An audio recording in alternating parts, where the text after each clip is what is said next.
할렐루야. 우리 옆 사람 보면서 이렇게 한번 인사해 볼까요? 오후 예배에 참석하신 성도님 참 멋지십니다.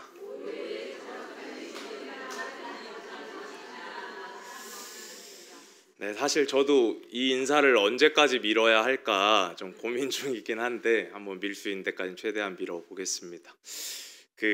혹시나 좀 오해가 있으실까 봐 말씀드리면, 제가 원래 아침에 자켓을 챙겨서 페브리즈까지 다 뿌려놨는데 그걸 집에다 놓고 와가지고 이렇게 선 것인데, 혹시나 뭐야 왜 저렇게 나왔어 한 노여워하는 분이 계시다면 혹시 이해를 바라고 이렇게 말씀드리고 시작하겠습니다.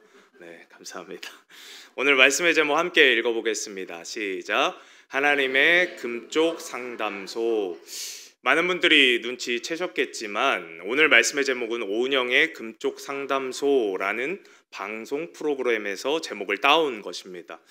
혹시나 착각하는 분들이 계실 수도 있을 것 같아서 미리 말씀드리면, 어린아이를 케어하는 방송은 오은영의 금쪽 같은 내 새끼이고요. 이 오은영의 금쪽 상담소라는 방송은 어린아이가 아닌 어른이 금쪽이로 나와서 자신의 삶의 고민과 어려움 등을 털어놓으며 상담을 받는 내용입니다.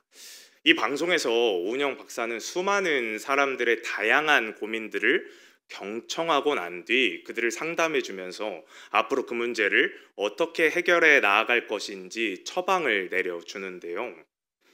이렇게 상담을 통해 적재적소에 맞게 처방을 내려주는 오은영 박사님을 보고 있으면, 역시 전문가는 다르긴 다르구나, 정말 딱 저 사람에게 맞는 상담과 처방을 내려주는구나 라는 것을 저는 느끼곤 하는데요. 그런데 사실 저는 그 방송을 보면서 항상 하는 생각이 있습니다. 그것은 바로 그렇게 대단한 상담가인 오은영 박사와도 비교가 안 되는 압도적으로 뛰어난 상담가가 늘 우리 곁에 계시다라는 사실입니다. 그분이 누구시죠? 바로 우리 하나님이십니다.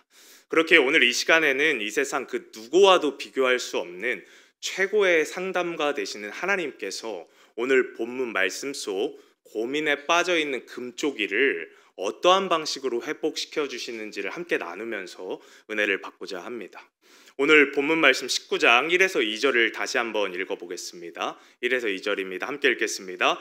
아합이 엘리야가 행한 모든 일과 그가 어떻게 모든 선지자를 칼로 죽였는지를 이세벨에게 말하니, 이세벨이 사신을 엘리야에게 보내어 이르되, 내가 내일 이맘때에는 반드시 내 생명을 저 사람들 중 한 사람의 생명과 같게 하리라.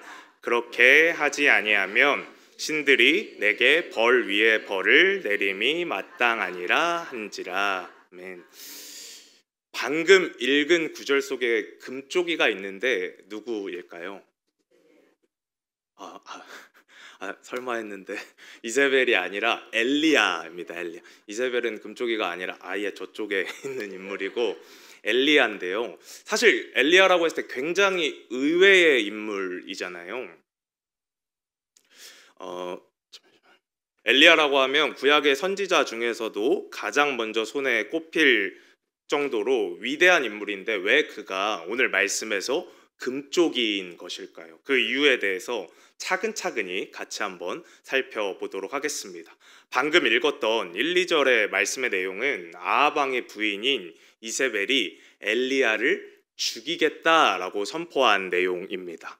그런데 이러한 위협적인 선포를 왜 하게 됐는지 알려면 바로 전장인 18장에서 엘리야가 어떠한 일을 했는지를 우리가 알아야 그것이 이해가 됩니다. 혹시 엘리야가 18장에서 어떠한 일을 했었는지 아시는 분 계신가요? 엘리야의 일화 중에 가장 유명한 일화인데 혹시 아시는 분 계실까요? 네, 바알 선지자들 450명과 엄청난 영적 전쟁을 벌이고 승리한 그 일을 말할 수 있겠죠. 본문의 이해를 돕기 위해 잠시 그 18장의 내용을 간단히 살펴보겠습니다. 하나님께서는 엘리야를 불러서 18장에서 아합 왕을 만나라고 말씀을 하십니다. 대부분 성도님들이 아시는 대로 아합은 북이스라엘의 왕으로서 하나님 앞에서 가장 죄악을 많이 저질렀던 악한 왕이었습니다. 열왕기상 21장 25절에서는 그를 이렇게까지 표현하고 있는데요. 우리 한번 읽어보겠습니다. 띄워주세요. 함께 읽어보겠습니다. 시작.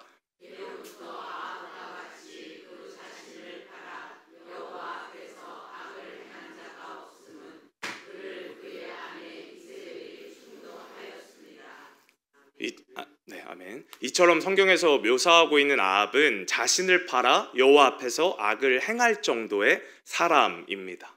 현대인의 성경에서는 보다 더 구체적으로 여호와 앞에서 악을 행하는 데만 정신이 팔린 사람이라고까지 표현을 하고 있습니다. 이렇게까지 하나님 앞에서 악을 행하던 아합 왕을 만나는 것이었기 때문에 엘리야로서도 보통 부담되는 일이 아니었죠. 아니나 다를까 아합은 엘리야를 만나자마자 너가 이스라엘을 괴롭히는 자냐? 라고 공격을 합니다. 그러나 엘리야는 지지 않고 당당하게 이렇게 대답을 하는데요. 열왕기상 18장 18절 제가 읽겠습니다. 그가 대답하되 내가 이스라엘을 괴롭게 한 것이 아니라 당신과 당신의 아버지의 집이 괴롭게 하였으니 이는 여호와의 명령을 버렸고 당신이 바알들을 따랐음이라. 엘리야는 아합의 말에 기죽지 않고 도리어 당당하게 이스라엘을 괴롭게 한 것은 내가 아니라 주님을 버리고 바알을 섬긴 당신과 당신의 아버지 가문이라고 말을 합니다. 그러고 나서 엘리야는 충격적인 제안을 하나 건네는데요. 그것은 바로 아합 당신이 믿는 그 바알 신을 섬기는 선지자들과 하나님을 믿는 선지자인 나 엘리야와 소위 한판 붙어보자는 제안이었습니다. 더 정확하게 말하면 하나님과 바알 누가 진짜 신인지 한번 가려보자라는 이야기였죠. 아합은 엘리야의 그 제안을 받아들였고 그렇게 모인 바알의 선지자 450명과 엘리야와 갈멜산에서 승부를 벌이게 됩니다. 사실 성경에 보면은 이제 바알 선지자 450명하고 아세라 선지자 400명이 나오는데 이제 엘리야가 요청했던 거는 그 450명, 400명인데 성경에 보면은 딱 그 아세라 선지자가 400명이 왔다는 이야기는 따로 사실 없어요. 그래서 그냥 지금 다룰 때는 바알의 선지자 450명만 다루겠습니다. 먼저 바알의 선지자들이 바알 이름을 부르면서 막 불을 내려달라고 간절히 외치지만 그 어떠한 일도 일어나지 않았습니다. 그 다음에 엘리야 차례였고 엘리야가 하나님께 간절히 부르짖자 하늘에서 여호와의 불이 내리게 됩니다. 이렇게 결과는 하나님을 섬기는 엘리야 선지자의 승리, 좀 더 정확하게 말을 하면 하나님의 완승으로 끝이 나게 되고 패배한 바알의 선지자들은 모두 죽임을 당하게 됩니다. 이것이 바로 오늘 본문 19장 이전에 있었던 내용입니다. 이러한 일이 있었기 때문에 저희가 처음에 읽었던 19장 1에서 2절에서 아합 왕의 부인인 이세벨이 반드시 엘리야를 죽이겠다고 선포를 했던 것이죠. 그런데 좀 이상하다고 느껴지지 않습니까? 정작 이 승부를 수락했던 사람은 아합 왕인데 왜 지금 엘리야를 죽이겠다고 말하고 있는 사람은 그의 부인인 이세벨인 걸까요? 그 이유는 제가 아합이 얼마나 악한 왕인지 아까 소개할 때 같이 읽은 열왕기상 21장 25절 말씀의 후반부를 집중해서 읽어보면 알 수 있습니다. 우리 다시 한번 읽어볼 때는 빨간 글씨만 한번 읽어보겠습니다. 시작. 그를 그의 아내 이세벨이 충동하였음이라. 빨간 글씨를 주목하여 보면 오늘 왜 이세벨이 엘리야를 죽이려 했는지 알 수가 있습니다. 그 이유는 바로 애초에 아합 왕이 하나님 앞에 악한 짓을 하도록 그 일을 하도록 부추긴 것이 아내 이세벨이었다는 거예요. 즉 사실상 아합 왕의 모든 악행들을 뒤에서 조종했던 인물이 바로 아내 이세벨이라는 겁니다. 제가 이제 이 이야기 하면서 역시 남자는 여자를 잘 만나야 된다 이런 말을 하려고 그랬는데 다들 여성분이셔가지고 제가 차마 이 얘기를 못 하겠네요. 근데 이세벨 때문에 이제 아합 왕이 그런 악행을 저질렀는데요. 이뿐 아니라 열왕기상 18장 4절의 말씀을 보면 빨간 글씨만 한번 보겠습니다. 이세벨이 여호와의 선지자들을 멸할 때에 이렇게 이세벨은 아합을 조종할 뿐 아니라 직접 나서서 하나님의 선지자들을 멸하기도 했던 사람이었습니다. 제가 왜 이렇게 이세벨에 대해서 자세하게 설명을 드렸냐면 이세벨이 어떤 사람인지를 알아야 엘리야가 느꼈을 감정을 우리가 조금이나마 이해를 할 수 있기 때문입니다. 이세벨이란 사람 자체가 그저 허풍이나 떨고 말만 하는 그런 왕비가 아니라 왕의 악행을 뒤에서 조종하는 사람이면서 더 나아가 실제로 하나님의 선지자들을 무수히 죽여왔던 사람이기 때문에 엘리야가 그의 말에 공포감을 느낄 수밖에 없었다라는 것입니다. 결국 엘리야는 이러한 이세벨의 위협을 피해서 유다의 부엘세바라는 지역으로 도망을 치게 됩니다. 그리고 나서도 안심이 안 됐는지 광야로 들어가 하룻길을 더 가서 로뎀이라는 나무 아래로 가게 됩니다. 그리고는 하나님께 이렇게 말을 합니다. 19장 4절 말씀입니다. 우리 함께 읽겠습니다. 시작.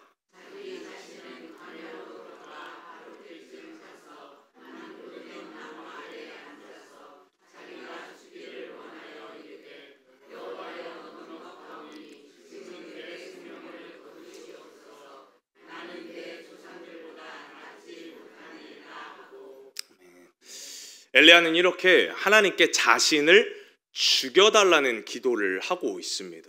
굉장히 충격적인 기도죠.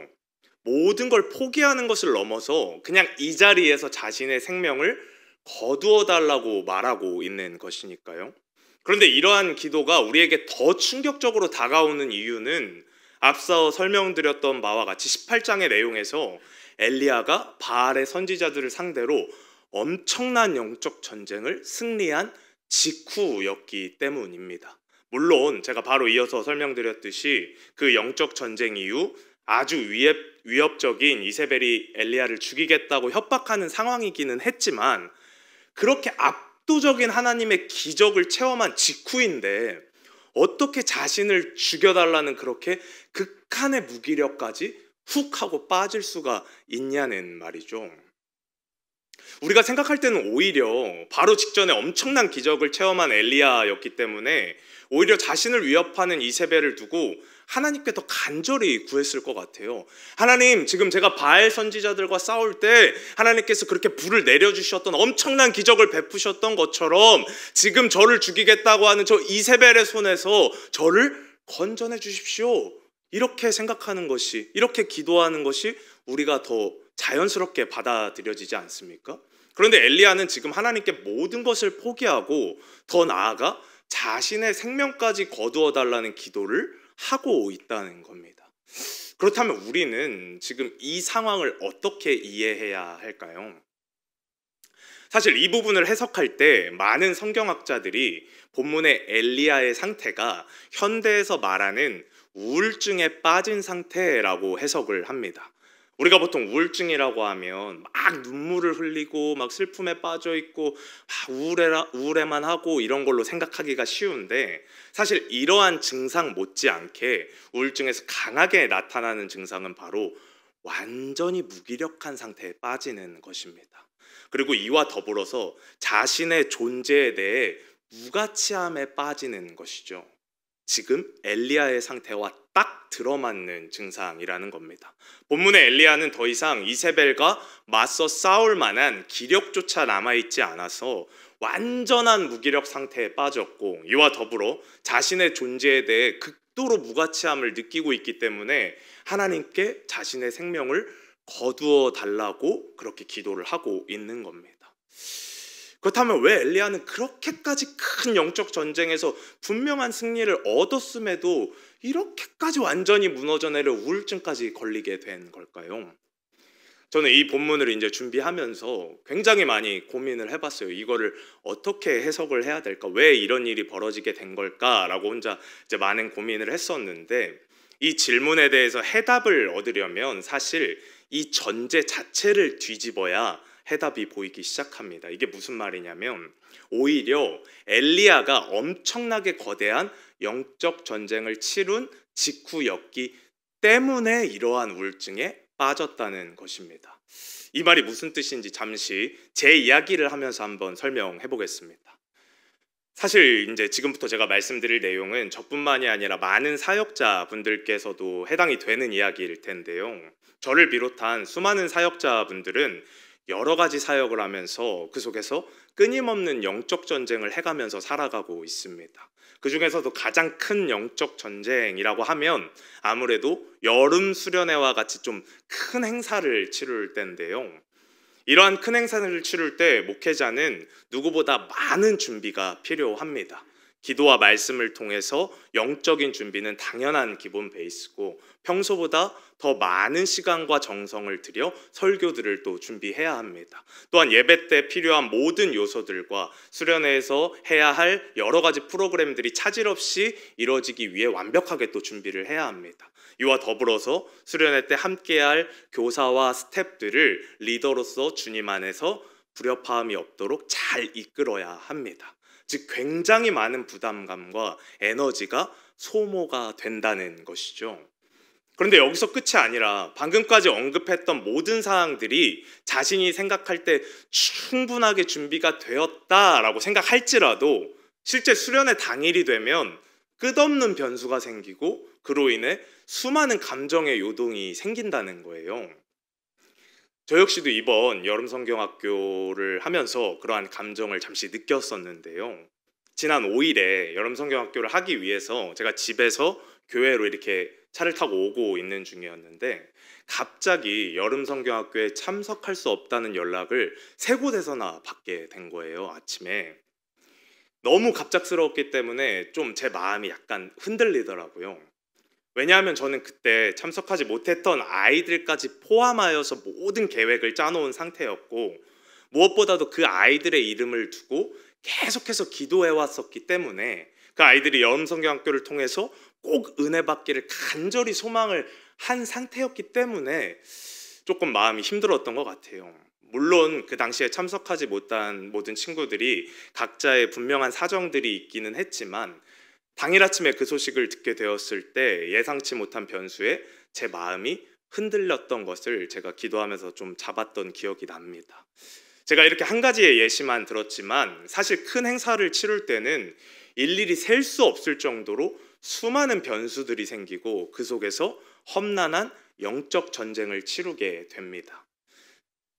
그렇게 험난했던 모든 영적 전쟁을 마치고 집에 돌아오게 되면 대부분의 사역자들은 기진맥진하게 됩니다. 제가 생각할 때는 이때가 사역자들의 마음이 가장 약해져 있을 때라고 생각합니다. 앞서 엘리야의 이야기를 하면서 계속 언급했듯이 큰 영적 전쟁을 승리하고 그 안에서 큰 은혜를 경험하고 나면 평소보다 더욱 힘이 넘쳐 흐를 것 같지만 실제적으로는 그렇지 못한 경우가 더 많다는 거예요.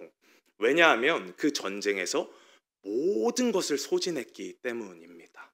즉 육체적으로든 정신적으로든 매우 지쳐있는 상태가 되어 있다는 겁니다. 그렇기 때문에 이럴 때 들어오는 외부의 공격이 평소보다 훨씬 더 날카롭게 느껴지고 그 공격에 보다 더 취약하게 반응을 하게 된다는 거예요. 바로 오늘 본문 속의 엘리야처럼 말이죠.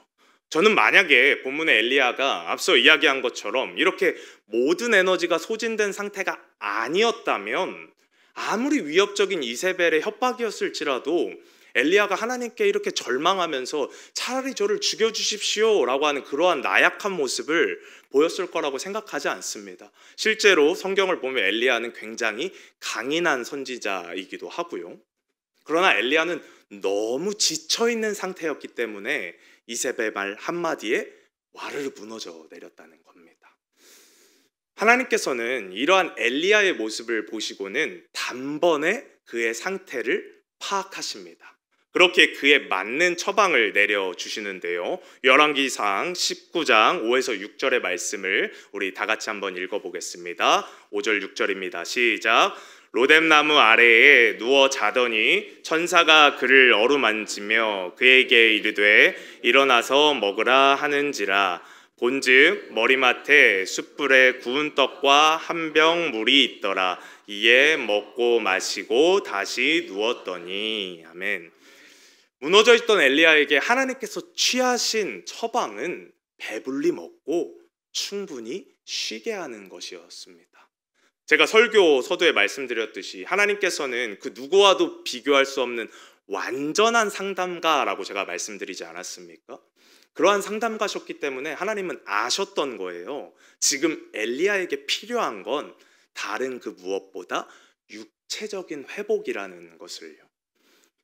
우리는 때로 어떠한 문제를 바라볼 때 조금 편협된 생각을 가지고 너무 공식대로만 문제를 해결해 나가려고 할 때가 많은 것 같아요. 뭐 예를 들어서 영적인 문제는 영적인 것만으로, 육체적인 문제는 육체적인 것만으로, 또 정신적인 문제는 정신적인 것만으로만 해결할 수 있다라고 생각할 때가 많다라는 거죠. 그런데 사실 이러한 모든 문제들은 우리가 생각하는 것 이상으로 하나의 문제로 서로 유기적으로 묶여져 있다라는 거예요.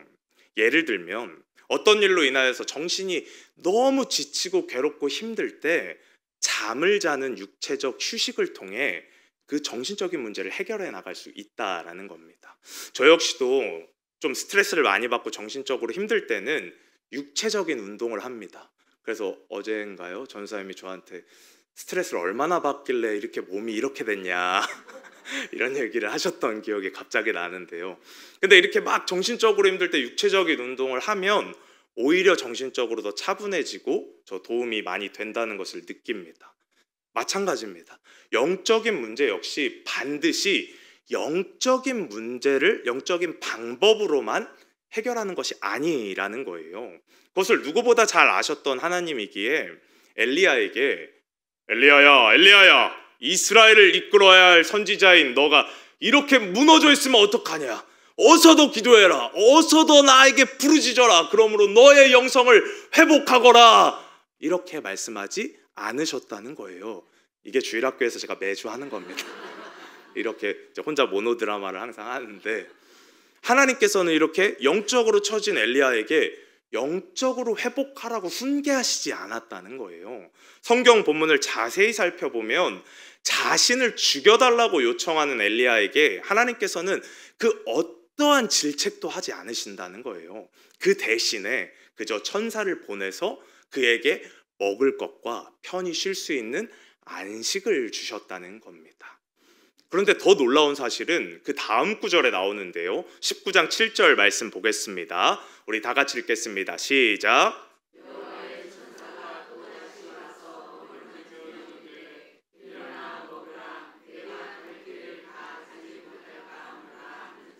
아멘.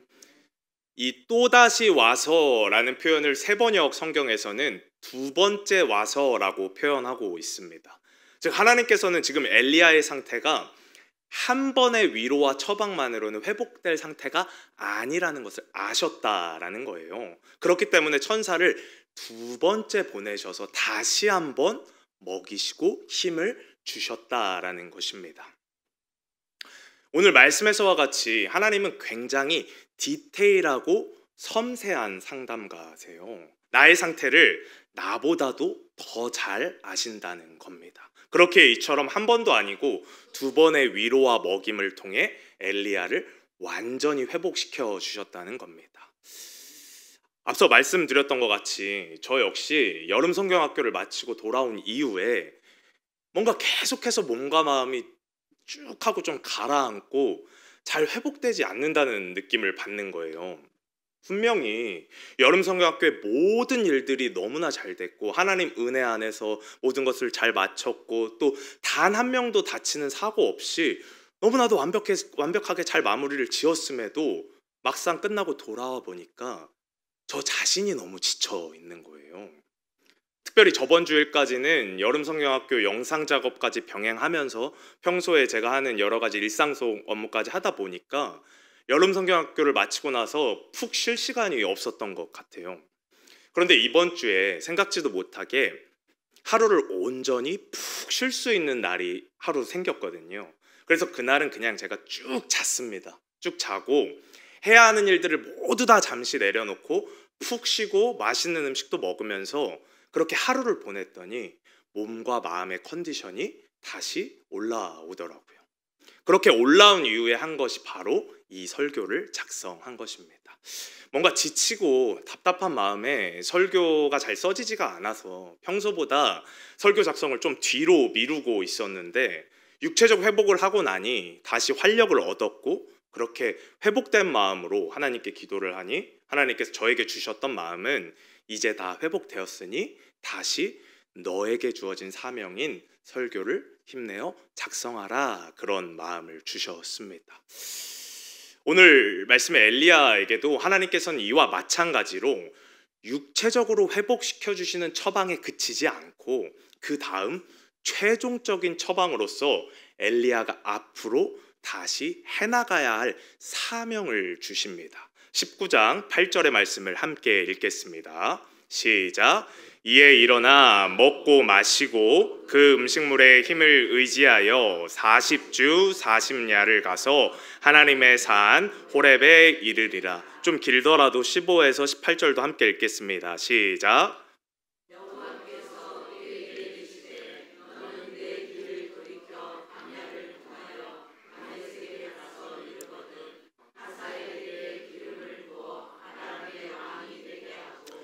너는 또 nim시의 아들 예후에게 기름을 부어 이스라엘의 왕이 되게 하고 또 아벨므홀라 사밧의 아들 엘리사에게 기름을 부어 너를 대신하여 선지자가 되게 하라.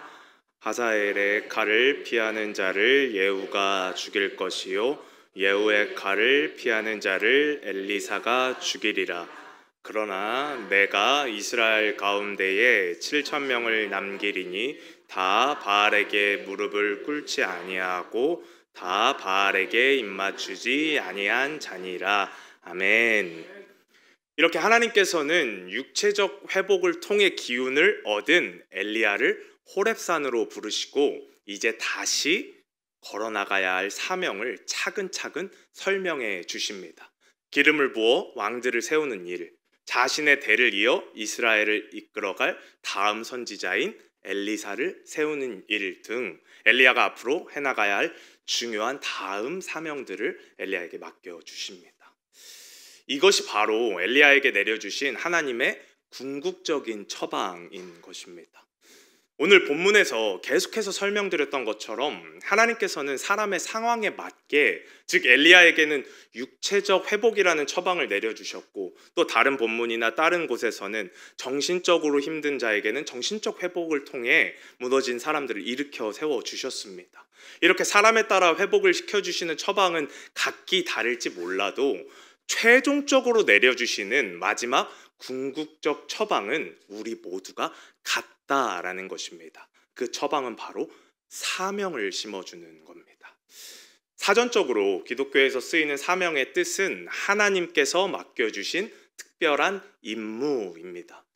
요새 제가 주일학교에서 지금 모세를 가르치고 있어서 이 사명에 대해서 제가 굉장히 강조하면서 가르치고 있는데 딱 들어맞아서 제가 기분이 좋았었는데, 사명의 뜻은 하나님께서 맡겨주신 특별한 임무입니다. 그런데 재미있는 사실은 이러한 사명은 사람마다 각기 다른 것 같지만 결국에는 하나로 다 귀결된다라는 겁니다. 아까 말씀드렸던 것처럼 목회자인 저 안요셉에게는 설교를 작성하고 그것을 전하는 것이 사명이고, 또 방금 우리 장로님께서 나와서 찬양하시는 게 사명이고, 다 각자의 사명이 있는 것 같지만 결과적으로는 우리 모두가 동일한 사명을 가지고 있다는 것입니다. 마태복음 28장 19절에서 20절 말씀을 보면 그 의미가 무엇인지 알 수 있는데요. 우리 한 목소리로 다 같이 읽어보겠습니다. 시작.